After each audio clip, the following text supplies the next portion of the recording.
She laughed at my $10,000 sapphire ring and called my proposal embarrassing. So I returned it the next morning, bought my dream Ford Bronco instead, and left her standing on the curb begging for a second chance. It was so quick, it felt like we traveled back in time to stop the whole thing from happening. Anyway, Jessica and I had been together for 5 years. 5 long years. That's practically a presidential term, right? In the beginning, everything was great, but over time, she got sucked into this weird culture of superficiality. What used to be our life turned into something she curated like an Instagram feed. Take last year, for example.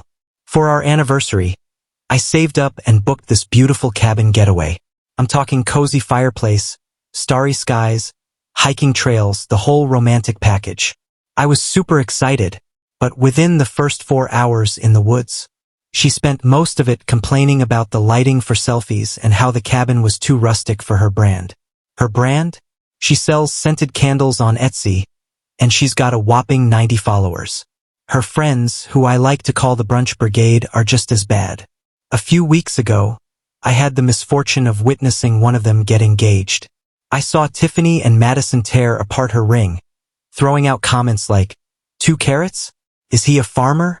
It was a rough show of casual cruelty, definitely something I should have picked up on. But you know how love makes you blind? So I went ahead and popped the question. I didn't want to go with some cliché ring that everyone else gets, so I spent nearly a year saving to buy her something special. I found this awesome jeweler named Sarah, who really knew her stuff. Together, we designed a custom ring with an ethically sourced sapphire, a gorgeous blue that reminded me of the sky after a storm, surrounded by delicate silver leaves. It was breathtaking, but I gotta tell you, it set me back $10,000. And I'm just an IT project manager, not some Wall Street big shot. So yesterday was the big moment. I picked this lovely spot where we had our first date 5 years ago, packed up a picnic with champagne, fancy cheeses, the whole deal. As the sun set, it seemed perfect. I got down on one knee, heart racing, and started my speech about our journey and my love for her, finally unveiling the ring. But in an instant, her face went from excitement to utter horror, like watching the stock market crash. "Oh my God, Liam," she whispered, looking around as if worried someone would see us. "Is this it? There's not even anyone here to take a picture." I felt like my brain was one of those old dial-up modems trying to connect. I fumbled something about it just being the two of us, but she just stared at the ring, not even reaching for it. "It's cute," she said, and it hit me like a ton of bricks. A really nice promise ring, maybe, but it's not even a diamond. It looks so cheap. Cheap? My $10,000 custom piece looked cheap? I don't remember standing up or packing the picnic. The drive home felt like the longest hour of my life, filled with her loud sighs every few minutes, as if she was waiting for me to apologize for ruining her dream proposal. When we got home, she locked herself in the bedroom, claiming she was too overwhelmed to talk. Meanwhile, I plopped down on the couch, knowing she was probably texting her friends about how awful I was. She thinks I'm heartbroken over our future, and while a small part of me is, a bigger part is focused on my laptop. I've had a tab open for a month on the local Ford dealership, customizing my dream car, a Ford Bronco. She wanted a rock. I'd rather have 300 horsepower. So, good morning, Reddit. Last night was a wild ride. Thanks for all the comments, they really helped me through my misery. I woke up this morning, not having slept a wink, replaying her words in my head. Around 6 a.m., I grabbed the ring box from my jacket, along with my wallet and keys, and quietly left my apartment. My first stop? The jeweler. Sarah was just opening up. When she saw me, her smile vanished. "Oh, honey, no," she said. I quickly explained the story. After I finished, she took off her glasses and rubbed her eyes, telling me that girl didn't deserve someone who appreciated a real sapphire. She said I dodged a bullet and gave me a full refund, putting the ring back in her display case.